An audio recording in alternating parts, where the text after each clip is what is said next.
Zarah Sultana, a prominent ex-Labour MP, she's been coming out with very radical rhetoric. She's been talking about nationalising the entire economy, workers' control over the economy. Sultana has gone to the core essence of the question, the wealth of the capitalist class and their grip on the economy. This is a great step, but it needs to be concretized. We need to link this to the idea of a revolution. This cannot be solved within Parliament alone. This needs to be put out very clearly, and it will connect with the mood that there is in society.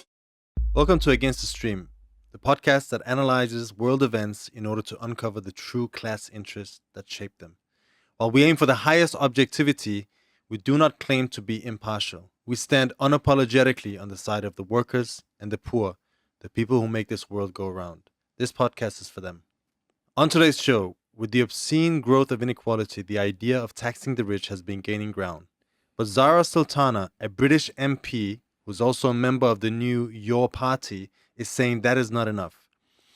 What is needed, she says, is to nationalise the entire economy, for which she's come under attack. We'll take up the discussion, increased taxation or the expropriation of the capitalist class. And finally, we also have a question from a viewer who asked the question, but isn't the primary force that determines the outcomes of revolutions the consciousness that emerges through struggle? But first, a brief update on the US attacks on Venezuela as the voices of warmongers are growing stronger, calling for invasion and regime change. My name is Hamid Alizadeh. I'm here today with Jorge Martín. Welcome back, Jorge. It's been a pretty intense week in Venezuela. And, I mean, there's been a whirlwind of statements, editorials. Yes. Let's start with Wall Street Journal, perhaps. They wrote an editorial on the 30th of November. Scandalous editorial. Basically saying to Trump, they're basically saying to Trump, you're running out of options. You must invade Venezuela in order to carry out this regime change. Otherwise, you're a coward. Yeah. It's like a schoolyard, someone trying to go to school, schoolyard. And not only this, they said this invasion will not be an American coup. I don't know what it will be. You know, the United States invades Venezuela to carry out regime change, but this is not an American coup. Apparently, it's according to the Wall Street Journal. It will be a great day for democracy in Latin America. It will be a massive step forward for freedom. So this is Orwellian doublespeak on the part of the Wall Street Journal. Yeah. I'm just going to read out some of this editorial. It's called The High Stakes in Venezuela. It was published on the 30th of November. It says, we think the opposing Mr. Maduro, the president of Venezuela, is in the U.S. national interest, given how he has spread refugees and mayhem in the region. No one should think this would be an American coup. Venezuelans voted overwhelmingly to elect the opposition in 2024 presidential race. But Mr. Maduro refused to cede power. Deposing him in favor of an elected president would restore democracy.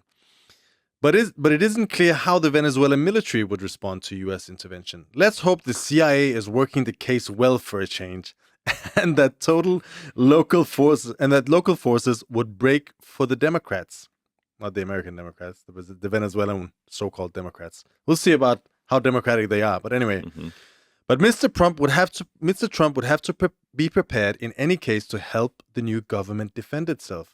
This is what we said last time, that if they go in, they're going to have to prop this government up, whoever they put in place. If Mr. Maduro flees and the Democrats take over, it'll be a giant step for freedom in the region. A giant step for freedom. This is what America has always brought to every region. Yes. Would the Cuban people rise up against their dictators next? Obviously, this is just the beginning. Mr. Trump would have his second foreign policy victory after bombing Iran's nuclear facilities. But if Mr. Maduro refuses to leave and Mr. Trump shrinks from acting to depose him, Mr. Trump and the credibility of the U.S. will be the losers. Mr. Trump chose his showdown, and it will cost America and the region dearly if Mr. Maduro emerges triumphant. Yes. I mean, this is, I don't even know where to start. This is just scandalous. Yes, I mean, this is a major U.S. newspaper basically agitating very intensely in favor of military intervention in another country so that they will remove the government there. whatever you think about the Venezuelan government, it's for the Venezuelan people to decide who rules them, not for the foreign power. And the idea that it says in that this is in the U.S. national interest, they're not even hiding the fact that this is maybe it doesn't really matter to them whether this is in the interest of Venezuelans or the Venezuelan people or Venezuela as a country. They just say it openly. This is what the U.S. needs. And when they say the U.S., they don't mean your Virginia mine worker or your New York restaurant worker. What they mean is the big corporations in the United States. Wall Street. And Wall Street, the journal is the voice of Wall Street, isn't it? So well, we have a backup for this. We're not the only ones saying it. Mm-hmm. It's not just Wall Street journalists saying it. Let's watch a clip from what's her name? Maria Elvira Salazar, who is a congresswoman, a part of what's called the Three Crazy Cubans. Yes. Who have been pushing for this action, who are extremely hostile to the Venezuelan government, the Cuban government, the Cuban Revolution, and they want their people in charge. They want a regime change. Yes. And here's what she says in a Fox News interview a few days ago. For the American oil companies will be a field day because it will be more than $1 trillion in economic activity. And just to add, this is not the only thing she says. We're going to see another clip from her, which this goes to show the people who are ruling this world how mad they are. This guy is a thug, and he's good friends with Hezbollah. They are giving uranium to Hamas and to Iran and to North Korea and to Cuba and to Nicaragua. Come on, it's time for the United States to do what we need to do. And thank God that Trump is doing it.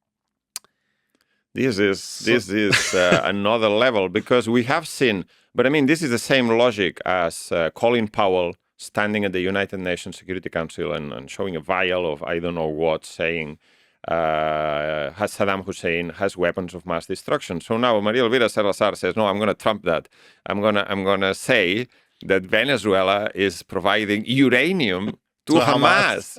I mean, no one's ever heard of Hamas having a nuclear enrichment program, and Venezuela doesn't even mine uranium. So this is completely made up. But the point is not whether it's true or not. The point is that this is this is said in order to justify military invasion of another country. But the first clip is more interesting because that's where the real reason lies, or one of the reasons. She was saying this is about oil. There's all these resources in Venezuela that the U.S. companies can get their hands on. At least she is being clear about the real objectives, or some of the real objectives of this. This is not about democracy or freedom. This is about the freedom of U.S. multinationals to exploit the resources of another country. Yes, and the people that they want to put in charge, they want these guys want regime change. Yes. The people they want to put in charge is Maria Corina Machado and Edmundo González. Maria Corina Machado is a bearer of peace, Jorge. It's a Nobel Peace Prize winner. She won the Nobel Peace Prize. Yes. Here's what she says. Let's have a look at a clip. And this is amazing, super exciting for me. We will open Venezuela for foreign investment. I am talking about a $1.7 trillion opportunity, not only in oil and gas, which is huge, and you know that the opportunities, because we will open all upstream, middle stream, downstream to all companies, but also in mining, in gold, in infrastructure, power. We have our grid right now has a 17 gigawatt opportunity of energy potential that needs to be rehabbed, certainly for technology. Yes, Maria Corina Machado is not a democratic leader by any stretch of imagination. She's been involved in every single undemocratic attempt at removing the government of Venezuela by military coups all the way back to 2002. But not only this, she's been, all this time, she's been a strong advocate of a foreign country, that is the United States, bombing the people of Venezuela in order to achieve her aims. And her aims is, and she's now basically selling the country. She was talking to a business forum. Yes, in the US. This is such a clear revelation. Transparent. This is what foreign policy is all about. Yes. But obviously, normally you don't hear about it. No. But these guys are so normally deranged. they try to disguise it with other things. These guys are so deranged, and they've been living in this bubble of impunity for so many years. Yes. That they're just blurting it out. Yeah. For everyone to see. Now. So she's basically saying, please invade my country, and we will give you everything. Everything will be privatized. The U.S. companies will have all these marvelous opportunities. That she say 1.7 trillion. Yeah. I don't know what. Oil, gas, gold, and everything. AI and yes. uranium. Now, at the same time, the Trump government, the whole, rhetoric around this is just falling apart. Yes, because they've been saying since the beginning, since the end of August, they've been saying, Trump has been saying that this is about fighting the drug cartels and fighting the drug boats, the speedboats that transport apparently drugs from Venezuela. And this was false. We have explained this many times. But now Trump has taken a decision that really proves that. He has decided to pardon the former president of Honduras, Juan Orlando Hernandez, from the National Party, who was extradited to the United States at the request of the United States Drug Enforcement Agency. He was put on trial for drug trafficking. We're talking about tons of cocaine that was being transported from Honduras to the United States, and for arms, dealing in weapons.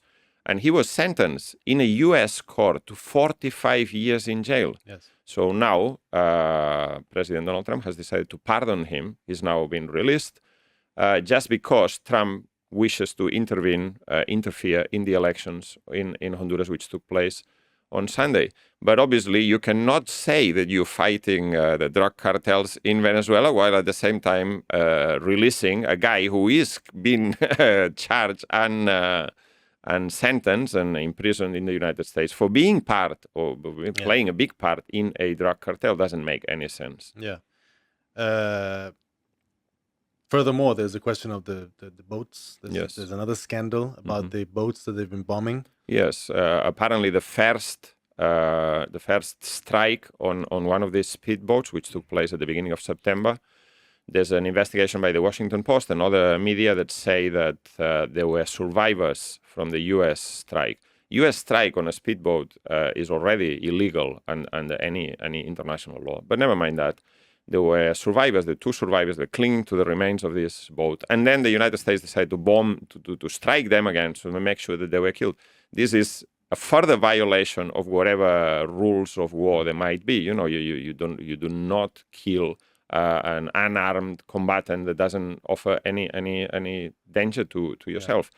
And this is very damning for them because Pete Hegseth had said at the time that he was watching this strike live, that he kind of gave the order. And so now there's the implication whether he gave the order for this double tap strike and the killing of these unarmed people on this boat.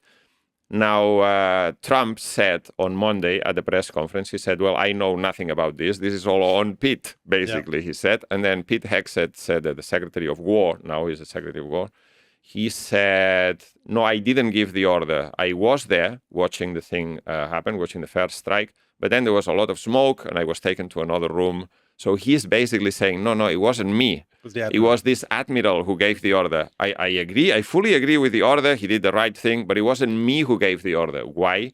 Because he wants to escape any possible legal consequences further down the line. Yes. Now, we've already done a long episode about Venezuela, about what's behind these aggressions. So we don't have time to go into that. But just to kind of rehash the main things here. This is obviously not about drugs. Every part of this rhetoric is wrong. It's just false. There's no basis on reality. The cartel of the Suns doesn't exist. It was a fabrication of the CIA. Yes, back in the 90s. None of these people have been proven to be drug traffickers. No evidence has been presented. There's no evidence whatsoever. But this is about regime change. But what is that regime change? What is that regime change based on?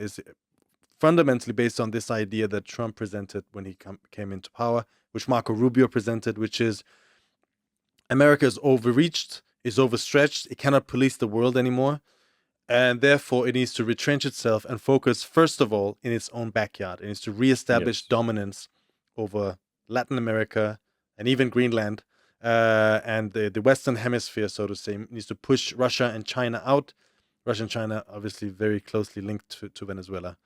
But at the same time, Trump is not necessarily interested in a war, because a war is such a, I mean... First of all, he was elected on the basis of no more forever wars. A war in Venezuela might not be a short, sharp operation as he might hope, and they've been telling him that this can get very complicated, and that wouldn't be necessarily in his interest. He wants to achieve his aims by increasing the military pressure, the bullying, and so on. Now they declared that the airspace in Venezuela is closed. They have 20% of the U.S. Navy in the region. That's what he wants to achieve, but whether he will achieve it or not is... The other thing is that he doesn't want war. He wants to achieve his goals without war, with threats and so on. Yeah. But he set in motion forces that he can't control. Exactly. Like this woman, who's obviously completely unhinged, not unlike himself, but in a different way. Let's put it like that. And the Project 2025 people, Marco Rubio, there's a whole faction within Trumpism which is pushing for war. And Trump is now in a place where, as the Wall Street Journal correctly says, you've come so far. If you back down now, you're going to be humiliated. Now he thinks that it's like before. You know, I think someone called him Teflon Don. Things used to just rub off, like just fall off from him. Because what? Because he had momentum, because he had support. But with his declining popularity, he just looks like flailing, and he is actually humiliated by all of these things. Yes, he's lost a lot of popular support because he hasn't solved any of the problems that he promised, and so therefore now is hostage to forces that he doesn't fully control. We have to keep an eye on this, and we'll be back, obviously, analyzing and following events as they move on. But let's move on to our main topic for today, which is a new party has been formed in Britain over the weekend. It already has 55,000 members. It has a program which includes the following, that it stands for the transfer of wealth and power, now concentrated in the hands of the few, to the overwhelming majority in a democratic socialist society. Of course, we're talking about what's called your party, not your party or my party, but your party. That joke is getting old, I guess, but still. It's not a very inspiring name, but anyway, that's the name they've chosen. This is a party of Jeremy Corbyn, the former leader of the Labour Party, and Zarah Sultana, which is a prominent ex-Labour MP. But from the beginning, from the word go, the party has been beset by drama, in particular, a clash between these two. There's been drama, there's been intrigue, and in the last few days, we've seen, well, in the last couple of months, Sultana has been voicing increasingly radical ideas. She talks about nationalising the commanding heights of the economy, and she's now coming under severe attack by everyone and their uncle on the left, more or less. And it's clear that the two trends are forming within your party. There is, on the one hand, the trend around Corbyn, who is the old, you can say, the established left, is Corbyn. There's the independent alliance of MPs. There's a gang of MPs in Parliament.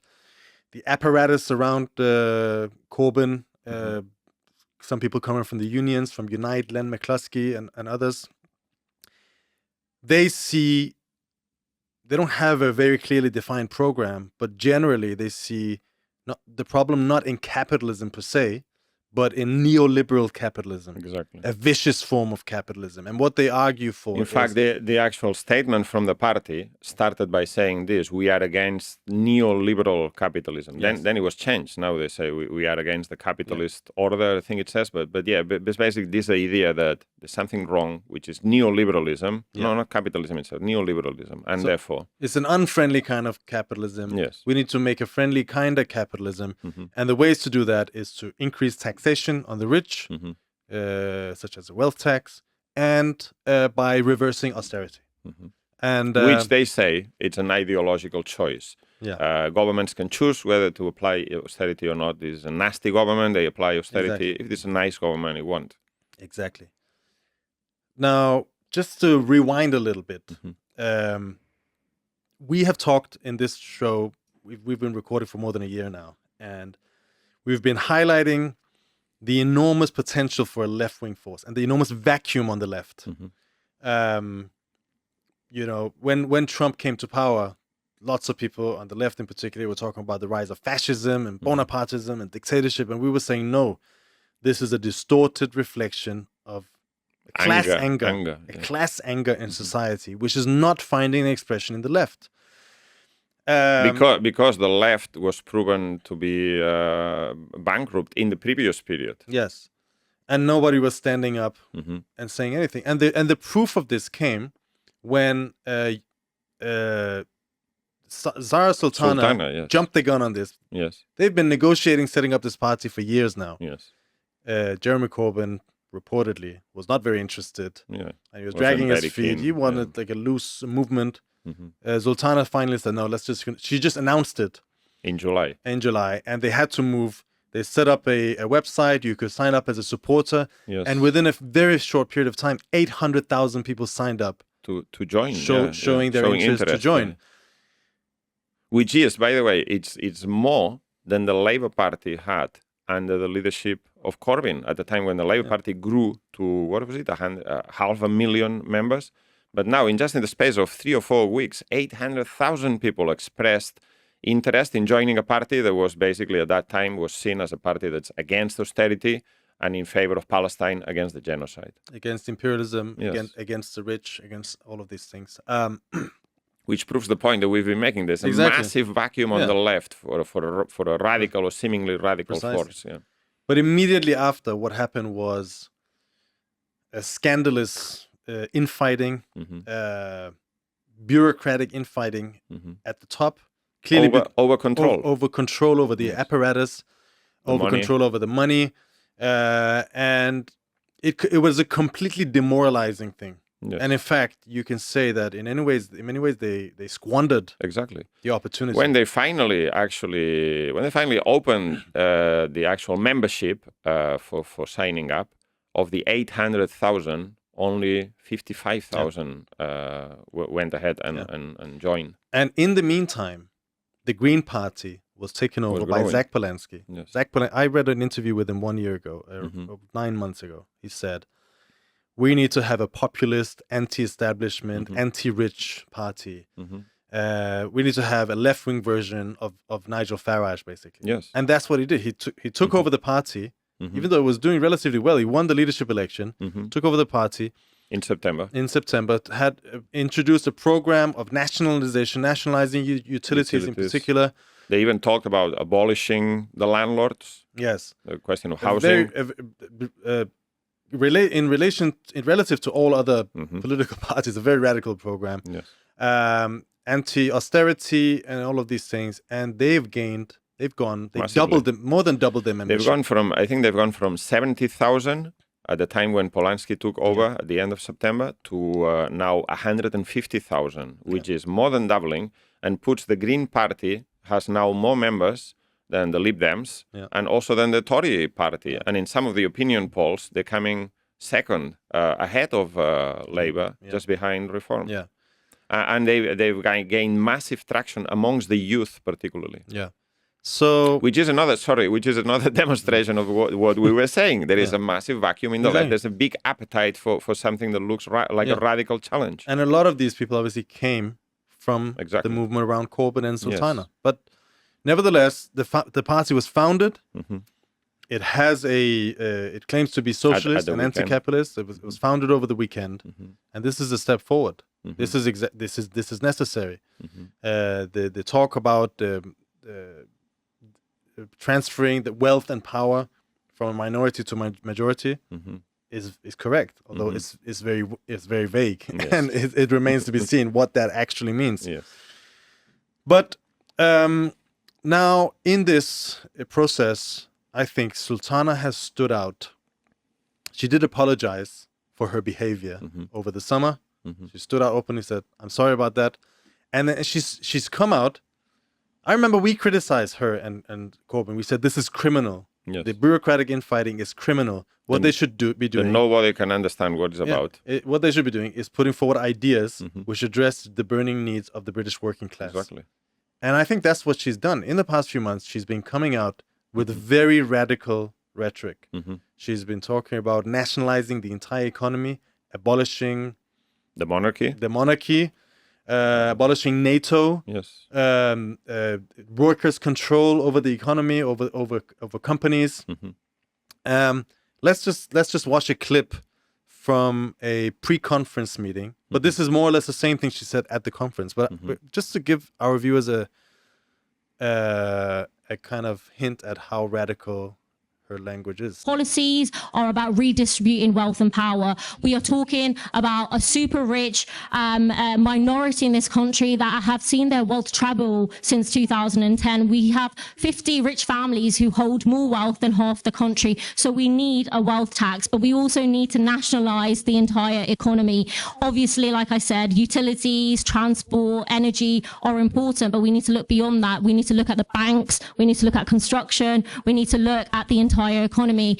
Yeah, what she says is that a wealth tax is okay, but it's not enough. Yeah. She said we need to be more ambitious, and we need to be looking at these 50 families that control most of the wealth of the country, and we need to be looking at the City of London, the banks, the finance sector. Yeah, I think the construction sector. The construction, yeah.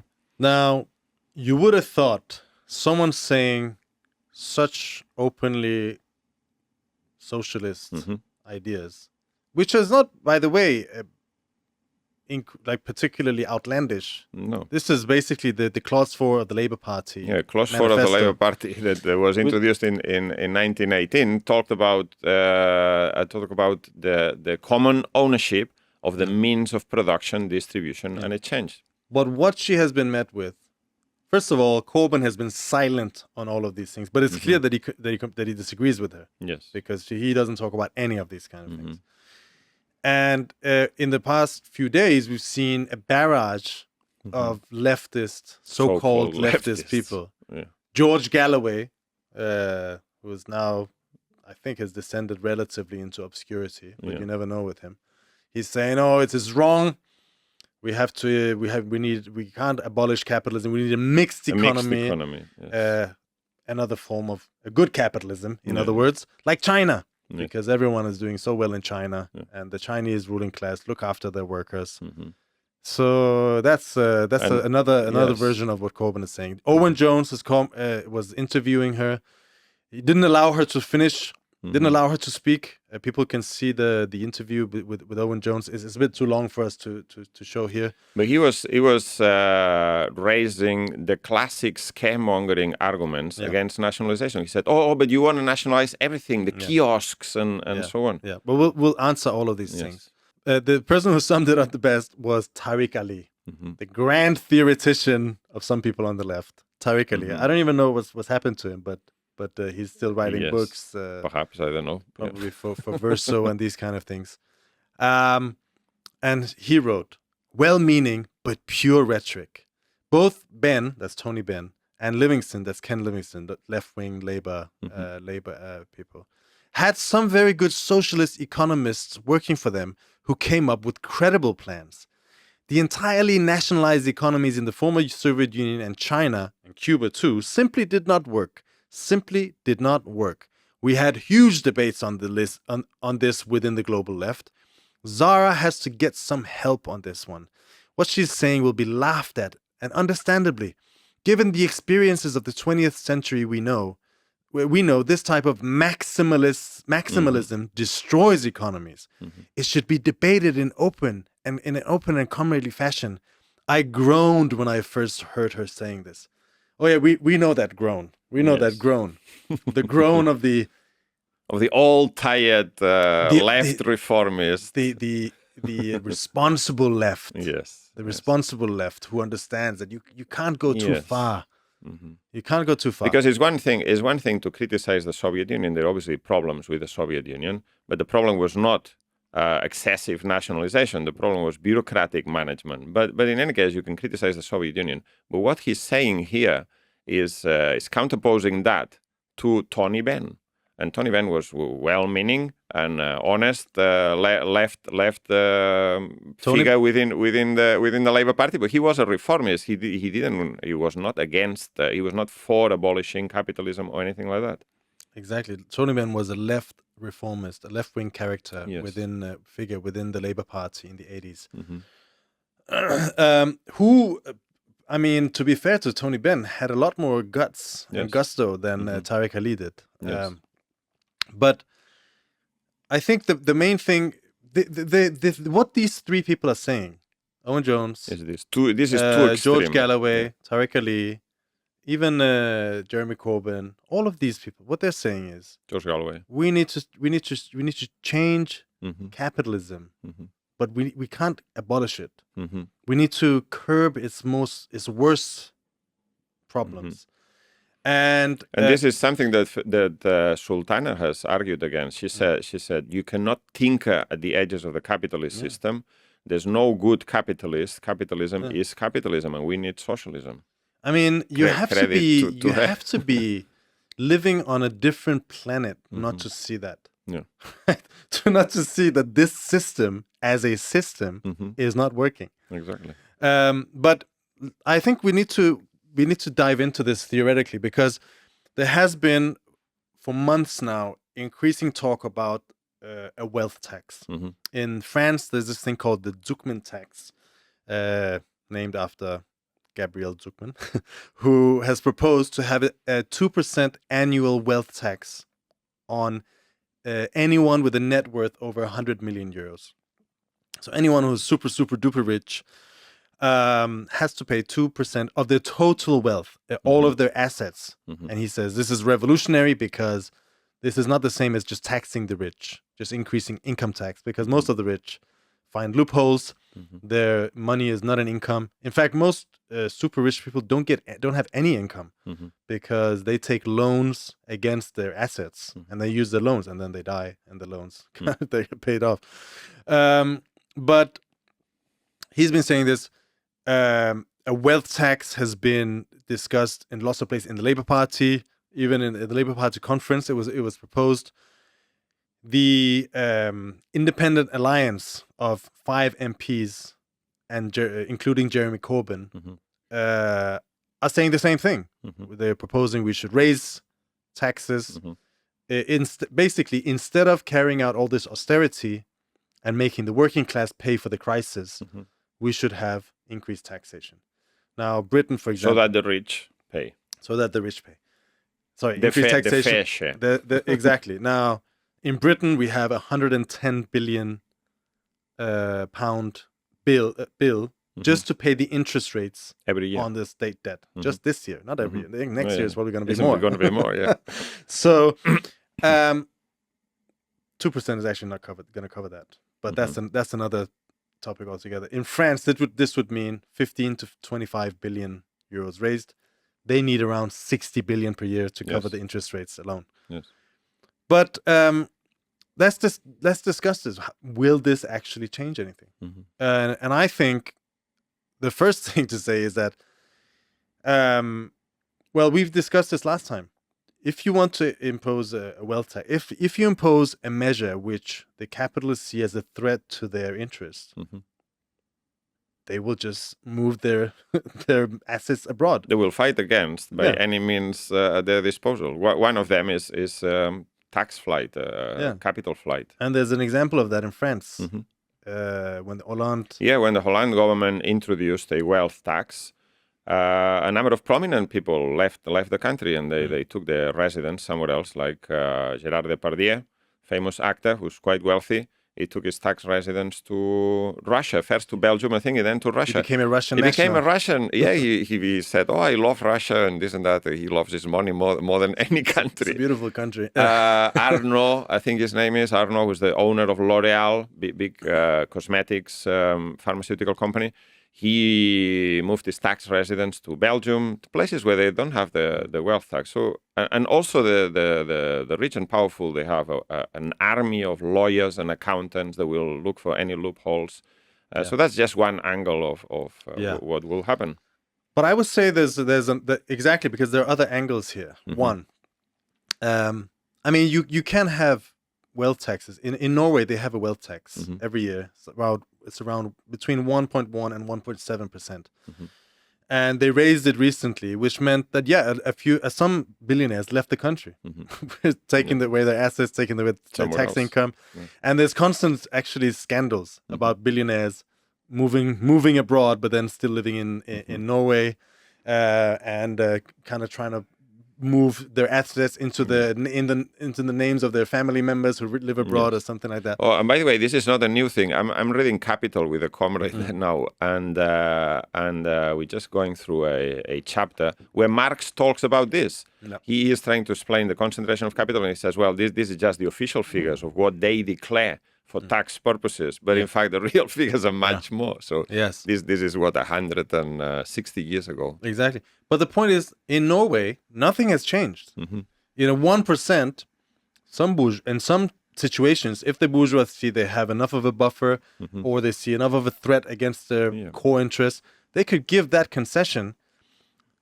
One, because they might have the leeway, but also they will get the money back in different ways. Yes. The bourgeoisie. And in fact, there are there's an organization, I think it's called Patriotic Millionaires or something like this, and they are advocating a tax on the rich because they say, first, it looks bad. But what they're really worried is this massive inequality and cuts in social spending will create a revolutionary situation or and then they'll lose social explosion, and then we'll lose everything. So we'd rather pay a little bit. But the point, I think, the most crucial point is this. Who creates the wealth? I saw an interview, where there was a TV show recently with our comrade Fiona Lally, who was debating some millionaire, Pimlico plumbing rich guy. Owner. Yeah, and he was like, "But why? Why would you call us rich parasites? You should call us wealth creators." And I was thinking, you have not created any wealth. The wealth that is created in this world is created by the working class. Everything we have here, this studio, this building, our clothes, the electricity and the infrastructure that makes this show, the food that we eat, the houses we live in, the entirety of this society is built by the working class. That is where wealth and value come from. You're reading Capital, so that exactly. you're just freshly refreshed on that. But the working class creates a surplus, which means that there's a part of the wealth created by the workers which is not paid to them. It's appropriated by the capitalists. That surplus value is what the class struggle is essentially about. And the capitalist class, the difference between the capitalists and the workers is that the capitalists own the means of production, the factories, the big industries, the big banks. And the workers do not own anything. That's the definition of a worker is someone who doesn't own significant property. This is not about a little shop. This is not about a little house. It's not about your toothbrush. This is about real property, industry, capital. And as a worker, you don't own any, and you are forced, therefore, to sell your labor power in order to live. And the capitalists take your labor power and appropriate a chunk of the wealth that you create with it for themselves. Now, to have a government that taxes the rich means maintaining this position of exploitation. Exactly. What does it mean in actual terms? Let's look at this here. This is from Oxfam. I think this underestimates the real situation. But nevertheless, from 2020 to 2023, the 1% richest people on the planet appropriated 63% of all the new wealth that was created. That's $26 trillion that they appropriated. 16 trillion went to the rest of the world put together. I think if you add that to the 10%, the top 10% is even higher. A billionaire gained roughly $1.7 million for every $1 of the new global wealth earned by a person in the bottom 90%. It's insane. At the same time, 1.7 billion workers now live in countries where inflation is outpacing wages, and over 820 million people, roughly 1 in 10 people on Earth, are going hungry. Women and girls often eat least and last and make up nearly 60% of the world's hungry population. The World Bank says we're likely seeing the biggest increase in global inequality and poverty since World War II. 3/4 of the world's government, this is from 2023, by the way.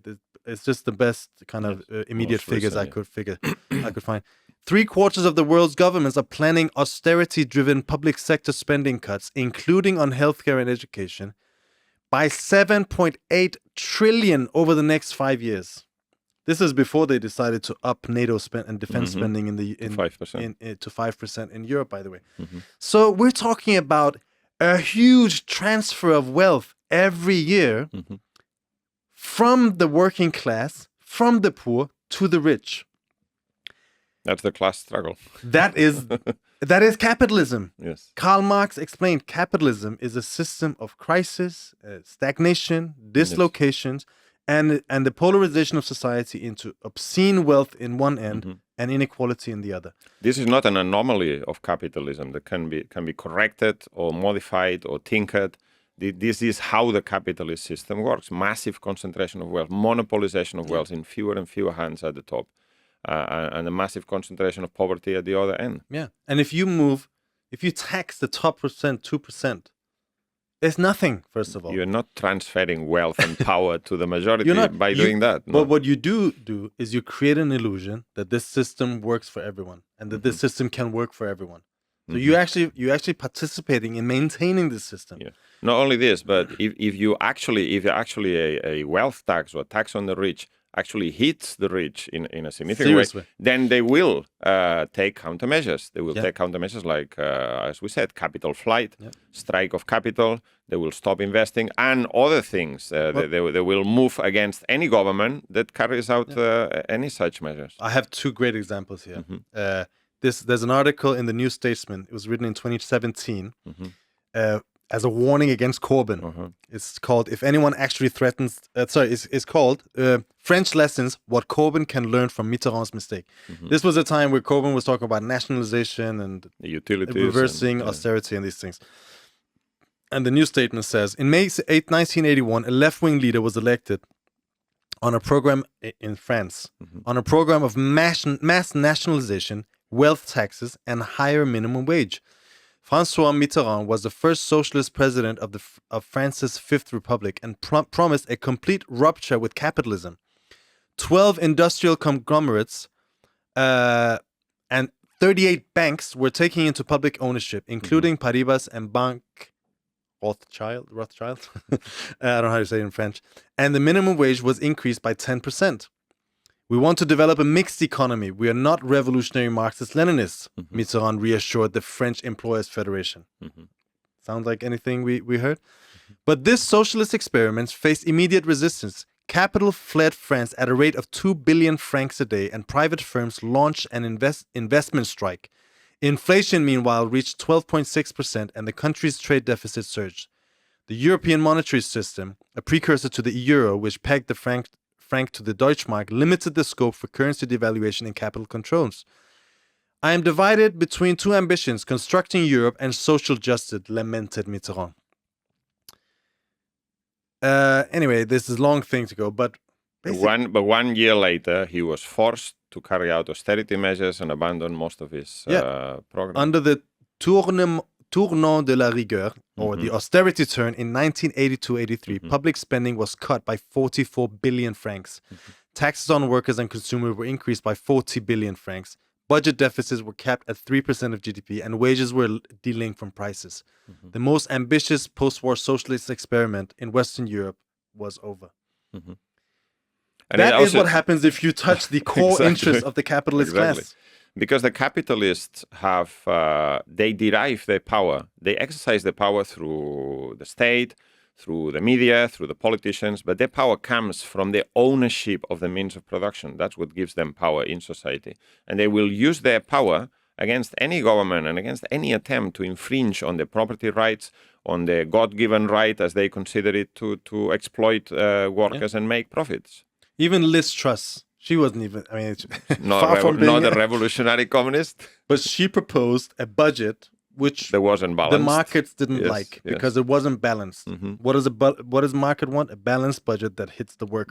That means austerity. Austerity, cuts. Right? She didn't have enough austerity, and they moved against her. They moved against her. They maneuvered against her. They said, oh, the markets don't like it, and there's the bond yields are going up, and this and that. And she lasted less, famously, than a lettuce. And even Rachel Reeves, the present chancellor, the finance minister of Britain, for those who don't know what a chancellor means, didn't have enough austerity, didn't carry through the austerity that they set themselves over the spring, which in return meant that the yields on the bonds rose, which means the markets do not want to lend money to the government, and they demand higher interest rates, which now means that the interest on repayments is rising. Just the last one, there was a similar government in Britain in the 70s, the Harold Wilson government in 74, which later became the Callaghan government, which again had a program of maintaining capitalism, but nationalizing some things, a wealth tax. And this was in the middle of a crisis. And again, you saw a run on the pound. The gilt strike is called. The City of London, the banks refusing to buy government bonds. Massive spike in interest rates. And they were brought to a heel. And the enforcer was the IMF, who came with a 3.9 billion pound loan to Britain, which had strings attached in the form of vicious austerity and cuts and attacks against the working class. All of the things that they said was reversed, and then some, to make a point.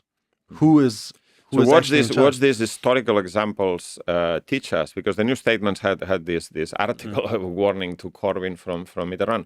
But what's the conclusion from this? There are only two conclusions. One, you cannot carry out progressive policies, or two, you can only carry out progressive policies in the interest of the majority if you break the power of capital.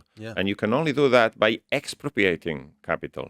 As long as the capitalists own the means of production, they will use their economic power to bring any government to the hill. You cannot plan what you don't control, and you do not control what you do not own.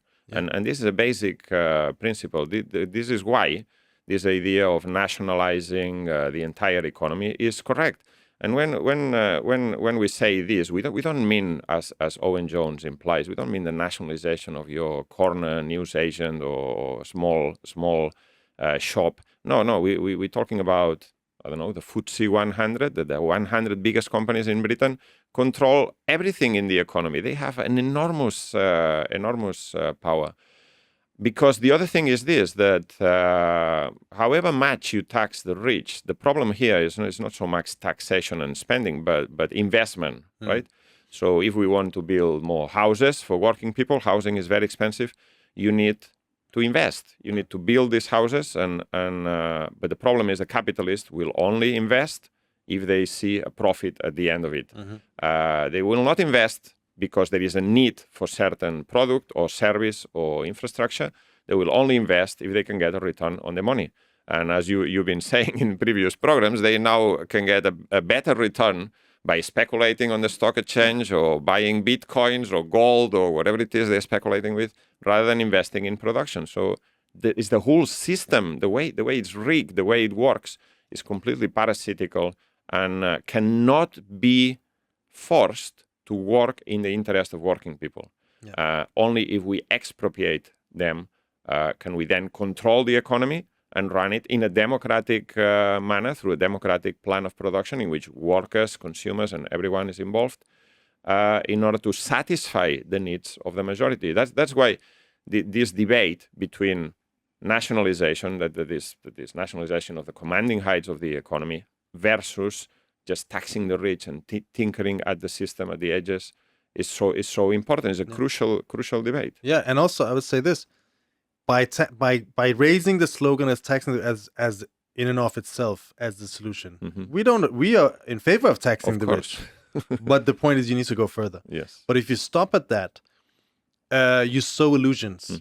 You sow illusions that this system can be reformed. You sow illusions that this system can be humanized, can be brought to heels, can be tamed in one way or another. It's like wanting to tame a tiger.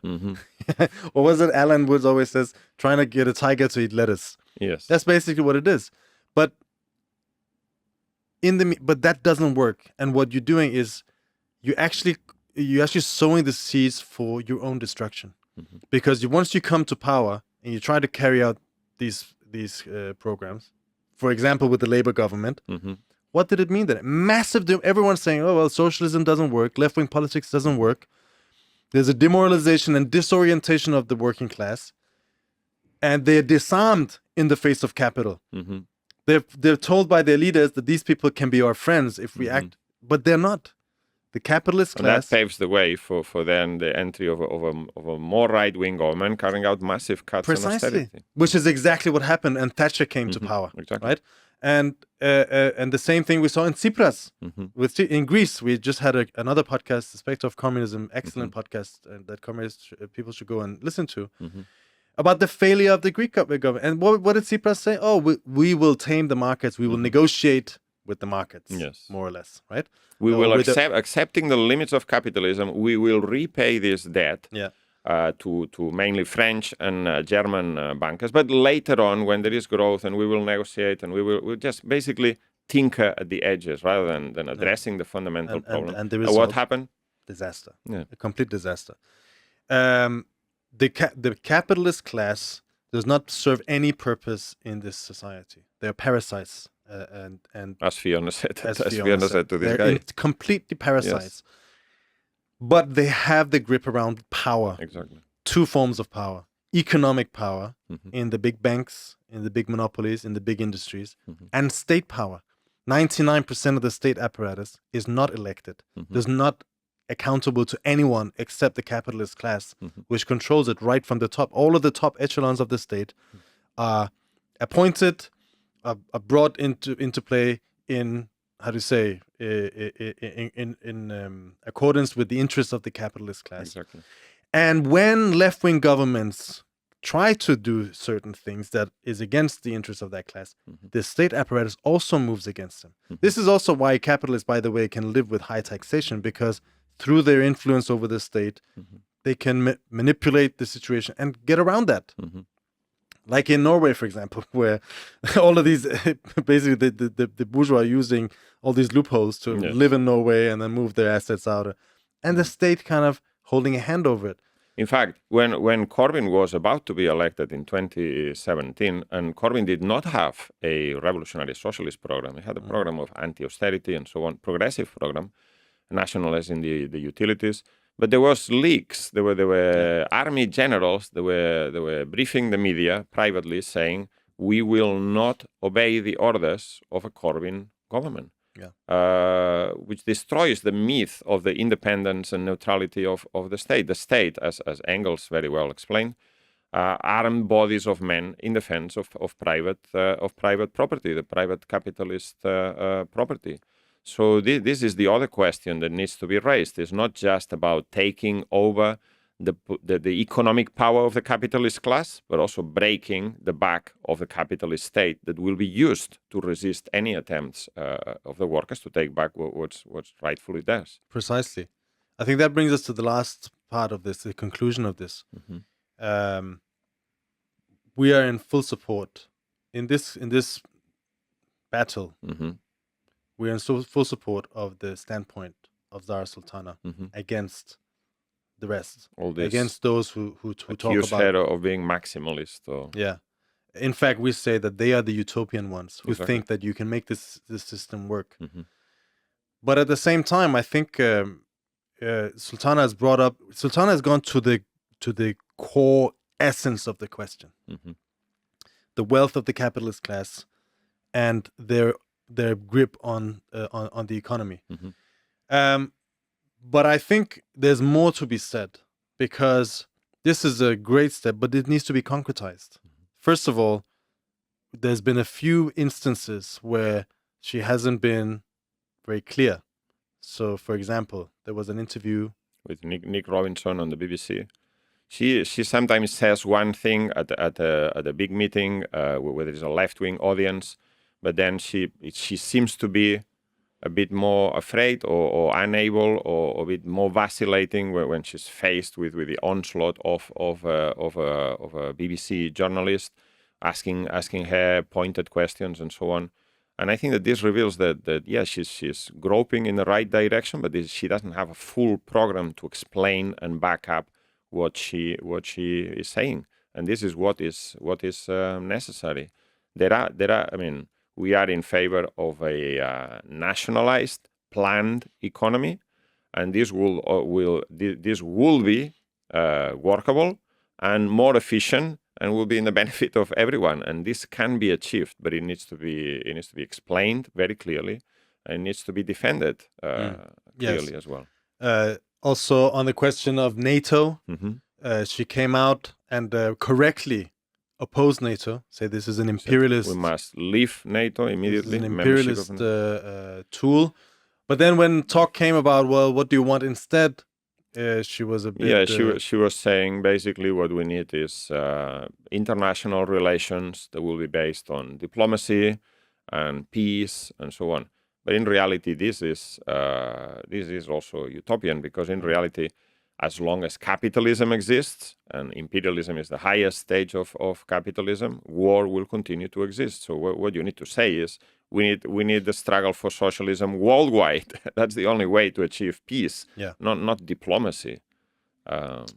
Yes, and I would add the last thing, which is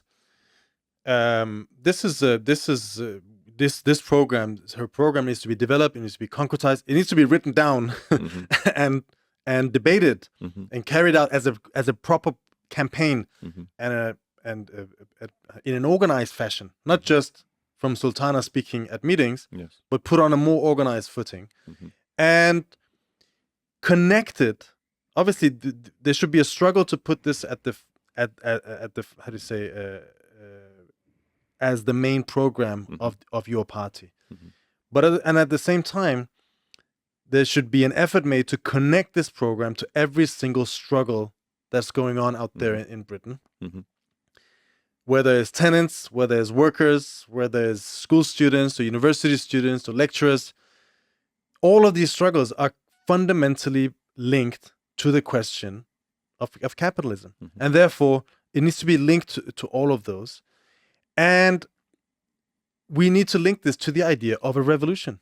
Because in the final analysis, if you want to overthrow the system, abolish the capitalist class, abolish the monarchy, you're going to be faced with the entirety of the capitalist class. You can't just, how do you say, legislate your way out of that. This is not about parliamentarism. This cannot be solved within parliament alone. And I think that this what you're saying about the need for a revolution, this needs to be put out very clearly, and it will connect with the mood that there is in society. What's the mood that we've been describing, and that everyone can understand there is a mood of hatred for the politicians. The opinion poll after opinion poll says that young people, the population in general, think the politicians do not represent them, do not serve their interests. They only serve the interests of the rich and powerful.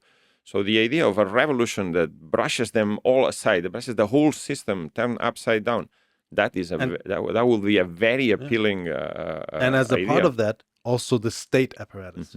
To abolish the present state apparatus and put in place of it a democratic socialist state, a Soviet state, in other words, which we'll discuss in future episodes. We can't go in depth into that now, but a state which is accountable to the working class and not to the capitalist and class. represents its interests. And represents it, which is an entirely different form of state. I think that is a good place to end today's topic. We'll follow these developments. We'll follow the development of Sultana and comment and analyze it in the next period. Okay, now let's move on briefly to the question from one of our viewers. He writes the following. Excellent discussion as usual. That's good to know. Always educational and inspiring. You said at the end that uncertainty as to the outcome of a revolution can be mitigated by getting prepared, getting organized and educated, I assume you mean. But isn't the primary force that determines the outcomes the consciousness that emerges through struggle? I say this because we have in Europe a mainstream education system that doesn't educate for change, but is designed to keep us pretty much addicted to continuity. Forgive me for putting it so crudely, but I hope you get what I mean. And therefore, what conscious preparation for change, especially the kind of seismic change you talk about, can be expected?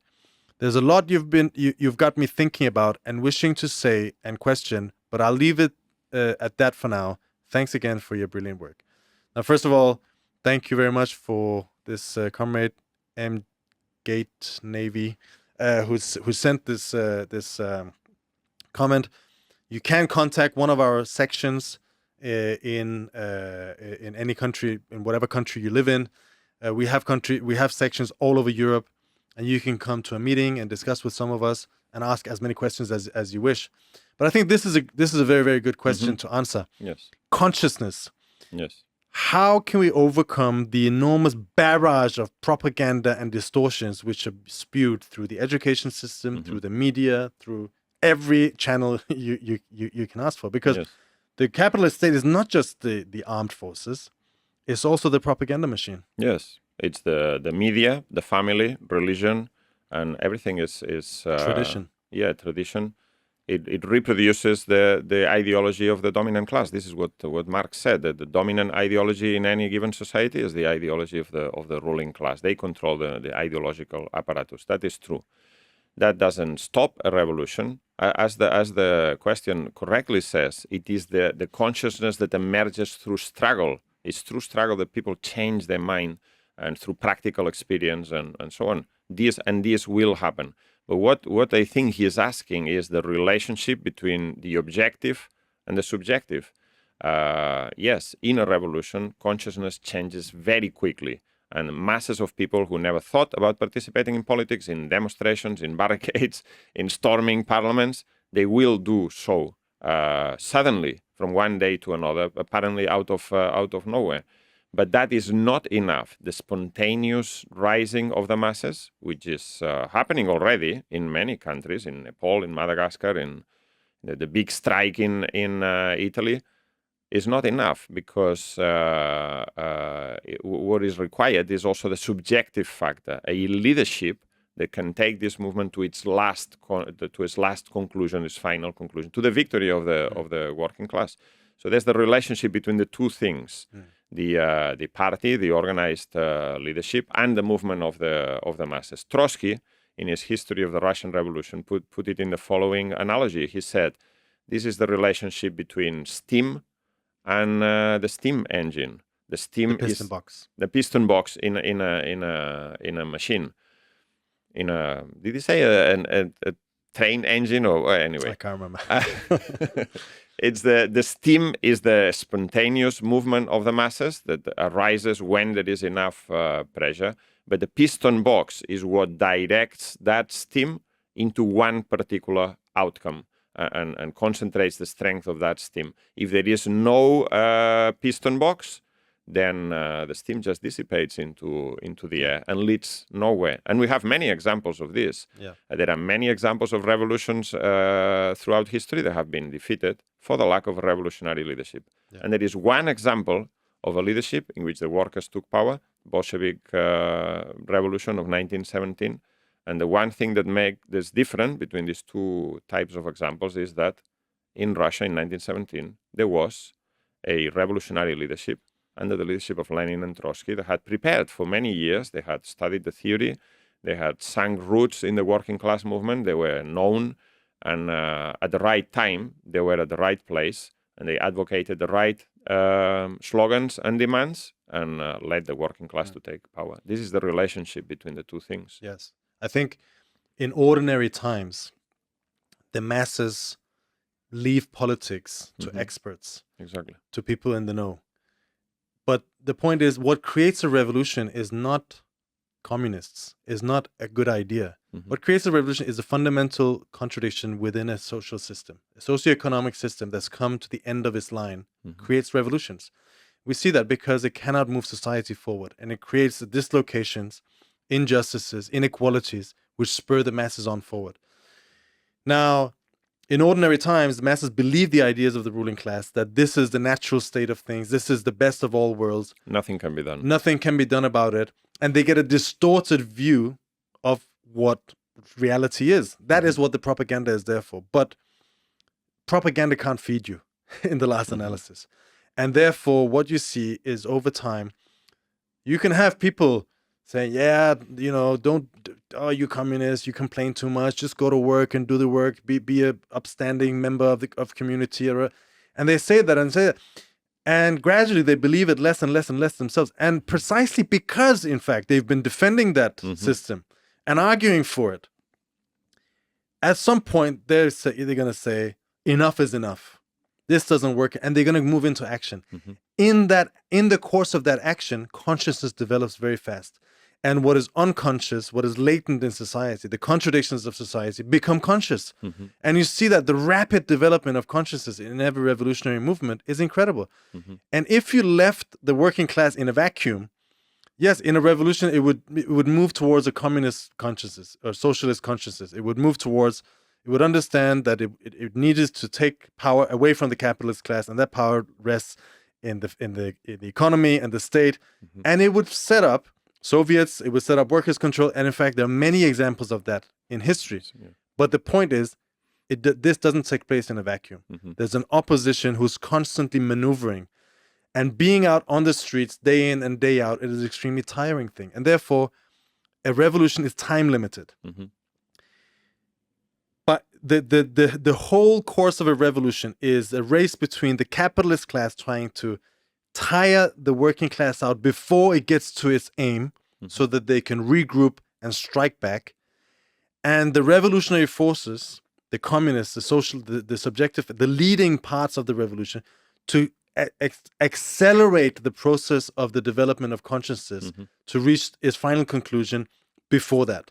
That is, concluding that we need to take power, we need to take over the commanding heights of the economy into our own hands, we need to develop our own state, and so on and so forth. So therefore, what we prepare for is that particular moment when the workers of Europe will rise, and they will rise. They're already beginning to rise. To be able to help guide that movement, reach its conclusions faster. We can't do the work for it. We can't. People need to be convinced through their own experiences. But if there's... Can't artificially create... They can't artificially create a revolution or revolutionary consciousness. That is created by events. But if you walk past it and gradually put that movement into an organized fashion and give it a program and link that movement to your program, you can make that process go much faster. Yes. So to answer the specific question, what you can do to prepare in advance is precisely to join the Revolutionary Party, the Revolutionary Communist International, and prepare the forces for that revolutionary leadership to be ready at the time when it's needed. Precisely. I think that's a good place to end here. Thank you so much for coming, Jorge. Thank you so much for all of you guys out there.